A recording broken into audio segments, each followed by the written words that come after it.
예. 그래서 네덜란드에서 말씀드렸듯이 최초의 주식회사 비슷한 형태가 나타나고요. 그 형태가 좀 다양해지다 보니까 무슨 욕구가 생기냐면 이거를 뭔가 돈을 모으는 사람들을 좀 조직적으로 모으고 조직적으로 투자도 하자라고 해서 생긴 게 정권거래소가 생겼습니다. 17세기 초 약 1630년도에 네덜란드 암스테르담에서 세계 최초로 주식시장이 생겼어요. 정권거래소 시장이 생긴 거죠. 근데 여기서 거래된 주요 아이템 그리고 주목을 받은 것이 채권도 아니고 주식도 아니고 뭐가 갑자기 거래가 되었냐면은 튤립이 거래가 돼요. 튤립. 무슨 얘기냐면은 사람들은 뭔가 새로운 거에 관해서 막연한 동경들이 있어요. 새로운 것에 대해서 막연한 동경. 여러분들은 뭐에 대해서 동경을 하고 계세요?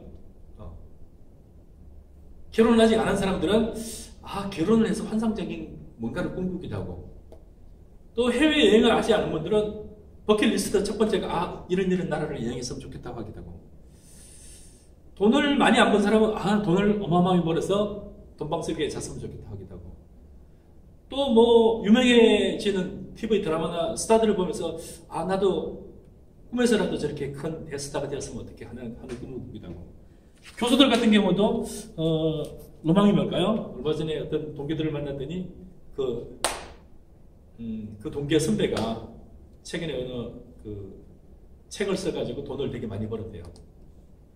책 내용 자체는 제가 알기로는 큰 내용은 없던 걸로 알고 있는데,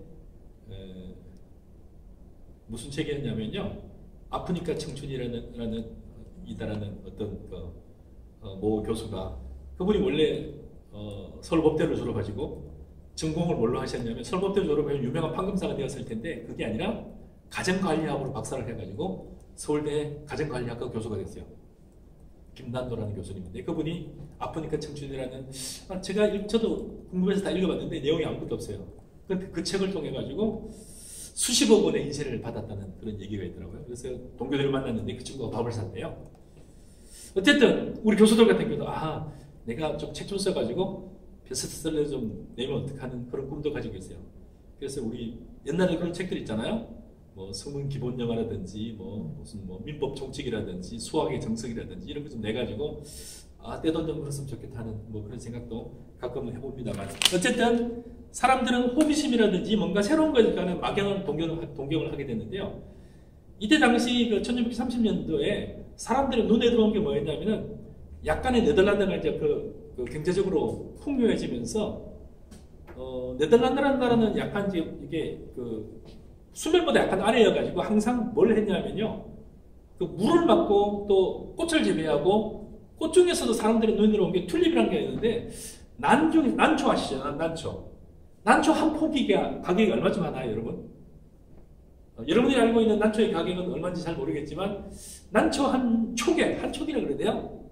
한 촉의 가격이 몇천 원 하는 것도 있습니다만, 난 하나 보냈잖아요? 동양난, 서양난 이렇게 있지만, 난 하나 보냈는데, 몇천 원, 몇만 원 하지만, 특이한 난 같은 경우는, 난 하나에, 요즘에도 난 한 뿌리에 1억 원을 구하는 것도 있답니다.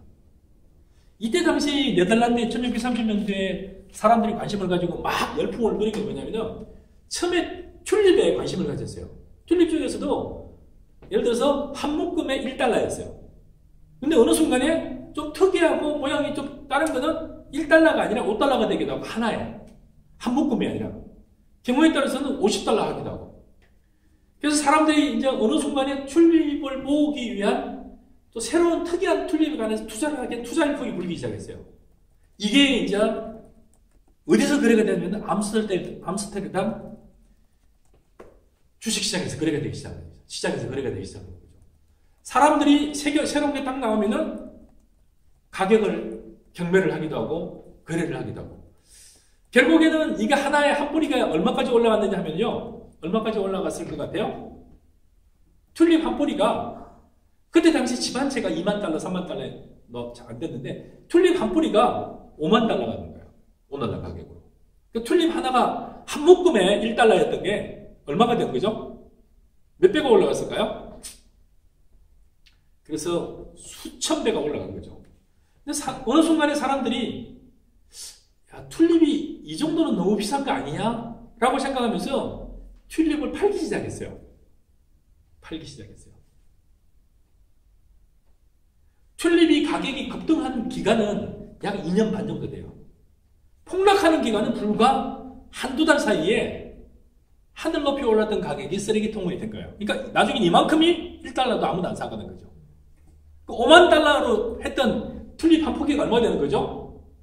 5만 달러가 아니라 그냥 쓰레기가 되는 거죠.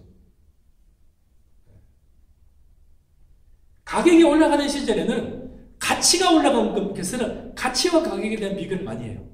자, 튤립에 관한 처음에 한 묶음에 1달러였던 게 하나에 5만 달러가 됐을 경우에는 튤립의 가치가 올라간 거예요? 튤립의 가격이 올라간 걸까요? 튤립이라는 게 놓고 보면 똑같아요. 근데 튤립의 가치가 올라간 게 아니라 튤립의 가격이 올라간 거죠. 결국엔 튤립의 가격이 다시 폭락을 했을 경우에는 튤립을 통해 가지고 돈을 빌려주기도 하고 나는 이 튤립을 살 겁니다 라고 보여주고 은행으로부터 담보대출을 받기도 하고 등등등 해가지고 그래서 튤립이 폭락을 했을 경우에는 네덜란드 전체가 어마어마하게 어려움을 겪어 결국에는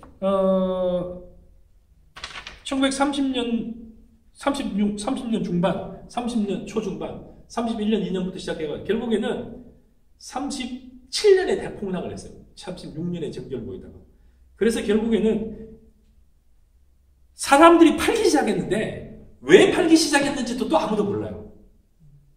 특이하죠. 그래서 그 자본시장의 역사를 보면은 그 자본시장 폭락의 최초의 역사는 튤립 스캔들로부터 튤립의 대폭락으로부터 시작돼요. 이게 1637년 사건이고요. 그 이후에도 수많은 또 그 폭락의 역사들이 계속 이어졌어요. 그 다음에 이제 대공황, 여러분들이 잘 아는 대공황 같은 경우도 1929년에 생겼죠. 1929년에 대공황이 생기기 직전에 제가 잠깐 얘기했듯이만 결국에는 지난 시간에 잠깐 얘기했는데 결국에는 1929년 대공황이 생기기 이전에 1926년에 플로리다 토지 사건이라고 있다 그랬죠. 결국에는 플로리다 바닷가가 보이는 굉장히 좋은 땅에 대한 투기예요, 투기. 튤립하고 거의 똑같아요. 사람들이 플로리다 땅을 그래 그냥 괜찮지. 바닷가 보이는데 여름 휴가 때 뉴욕이나 보스턴은 좀 추우니까 따뜻한 그 남쪽 나라에 겨울 동안 가 있으면 참 좋지. 내가 별장을 가지고 있으면 좋지라는 막연한 환상을 가지고 있는데 그게 실제로 일어나가지고 가격이 막 폭등하기 시작하다가 결국에는 그것도 마찬가지로 대폭락을 일으키면서 수많은 은행들이 이제 파산하는. 그로부터 이어져가지고 결국에는 1929년 대공황. 그래서 플로리다 토지 사건이 1926년쯤 생겨요. 또 미국의 대공황이 1929년에 생기고. 그 이후에도 수많은 그 뉴욕 정권거래소라든지 뉴욕의 시장과 활황과 대폭락을 겪어보면은 여러분들이 알고 있는 블랙 먼데이부터 시작해서 블랙 프라이데이 수많은 폭락의 역사들이 있습니다. 그래서 자본시장의 역사들을 살펴보려면은 성장의 역사보다는 폭락의 역사를 살펴보는 게 훨씬 더 어쩌면 좋을 수도 있어요. 눈에 확 들어올 수도 있어요. 주목해서 봐야 될 부분도 저는 부동산 시장도 조금 주목해서 좀 보고 있는데요. 그래서 경영하는 부분 같은 경우도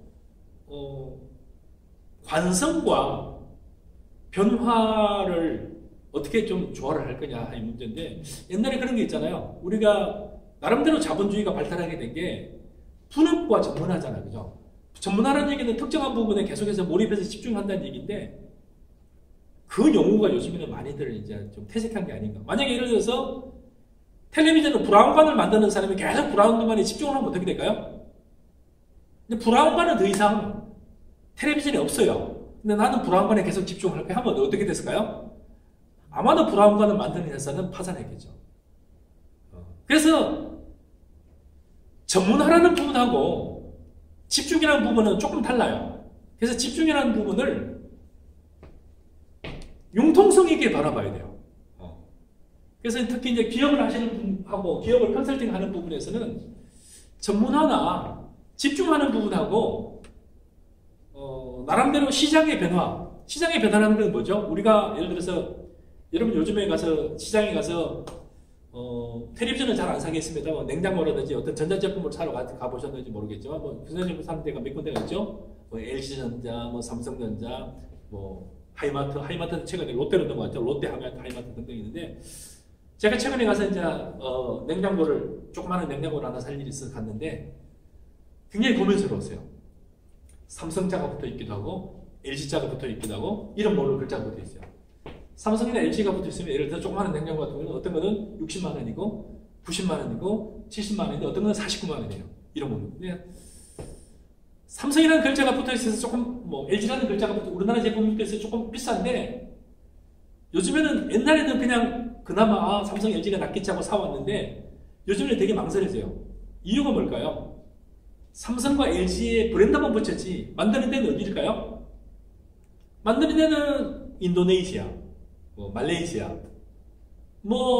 다 다른 나라예요. 그러니까 또 그 다른 나라 제가 얼마 전에는 터키 걸 샀어요. 가격이 49만 원이더라고요. 똑같은 규모, 똑같은 사이즈인데 삼성 걸 살 때 76만 원, 이건 49만 원이에요. 삼성 거인데 삼성에서 사는 게 아니라 한국 삼성에서 수원에서 만드는 게 아니라 기영에서 만드는 것도 아니고 평택에서 만드는 것도 아니고 삼성에서는 이 설계도만 주고 다 어디서 만든 거죠? 다 외국에서. 그래서 차라리 터키가 낫겠다. 터키가 지네 제품을 가지고 지네가 만든 게 낫겠다 해서 터키 제품을 샀던 적이 있는데 만약에 삼성이 한국에서 만들면 가격이 더 훨씬 높아졌겠죠. 한국에서 만들 수 없는 상황이 된 거죠. 근데 계속해서 한국에서 만들 때가 또 고집을 하면 어떻게 되는 거죠? 그 가격을 못 맞추는 거죠.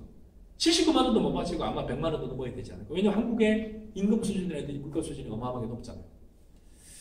그래서 기업을 하는 사람의 입장에 봤을 때 나는 이쪽에 굉장히 이쪽 분야, 이쪽 서비스 분야, 이쪽 산업 분야에 굉장히 전문화되어서 여기에서 계속해서 뼈대를 묻겠다.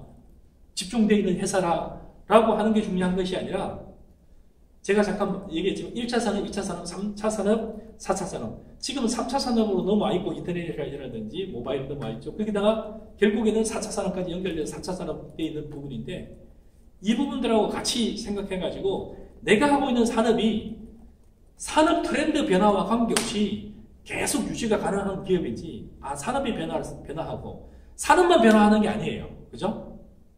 여러 가지 구조가 변해요. 무슨 구조가 변하는지를 제가 다음 시간에 설명을 할게요. 잠깐 쉬었다가.